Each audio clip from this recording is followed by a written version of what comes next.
Actually, I was surprised I got this question. But then I realized that Dilip has a sense of humor.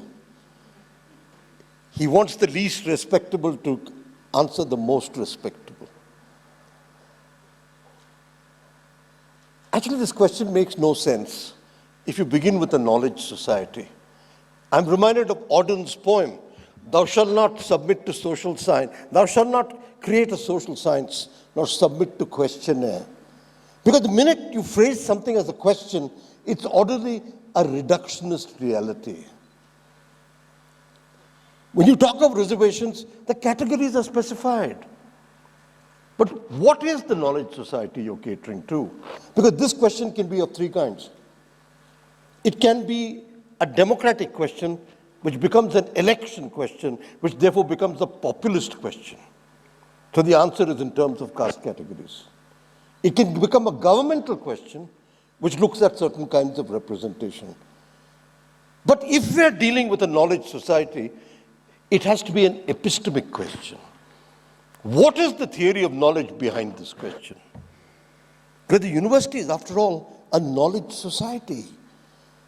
The sad thing about democracy is we don't take knowledge seriously, which is why India is being outthought and outfought in every sector of knowledge production. We are great consumers of knowledge. We are the poorest creators of knowledge. I was just at a meeting with a leading astronomer in India, and I was praising the IITs. He laughed, and he said, the IITs are part of the destruction of education in India. And I was surprised. I said, what do you mean by that? He said, an IIT student has the answer to every question, but he never has a question. He is a converging thinker. He's not a diverging thinker. And higher education demands diverging thinkers.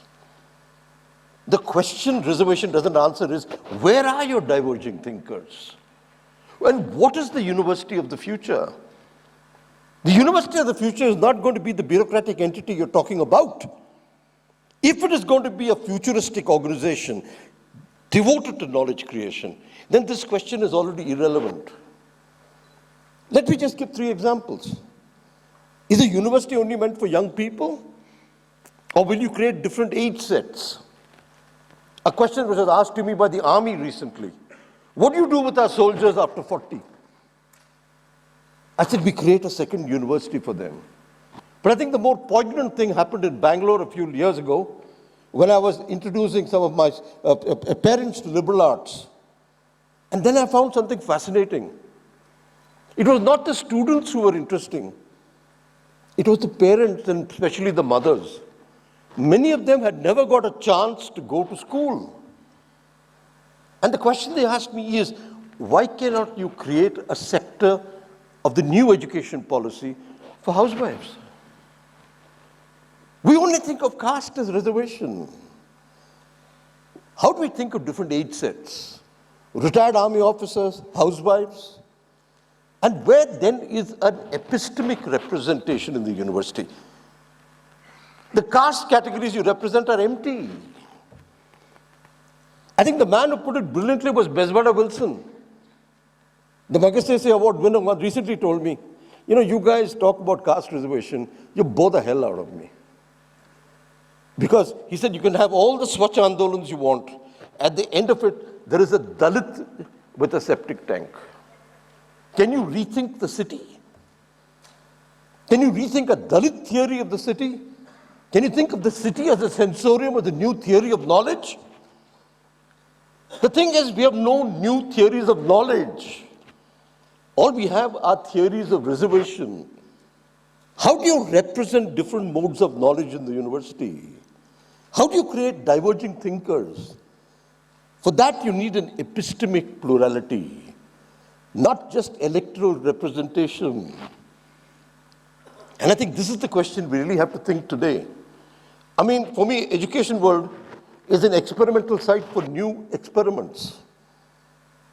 How do you bring in new ideas of sensoriums? We are not responsible only for the past. What is the university of the future? Who represents the university of the future? Does caste reservation represent the university of the future? Or do you have to think of a mix? And I think this point was brought out brilliantly recently by a political scientist. He said, when you think of a university, you think of liberty, equality, and fraternity. But if you look at the Western theory, liberty has been emphasized, equality has been emphasized, fraternity has not been emphasized. What is important in India is fraternity as plurality. And the question he gave me was stunning. How many of you know how many varieties of rice there are in India? A guess?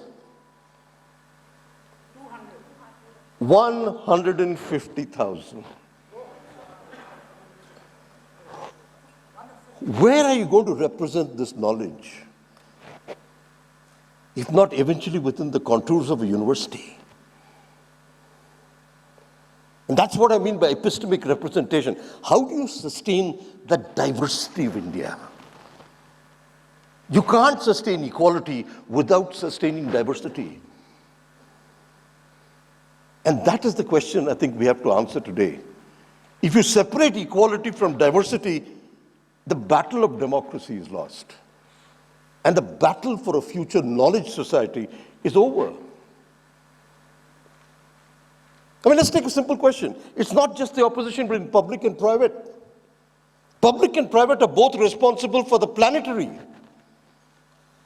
Do we have any courses for planetary management in the country? Do you have any subject which teaches the Anthropocene in India? Though officially it's only a week old. Who represents the Anthropocene? Who represents the future of the earth? The university. The university as a knowledge system has to be trustees of knowledge of the earth.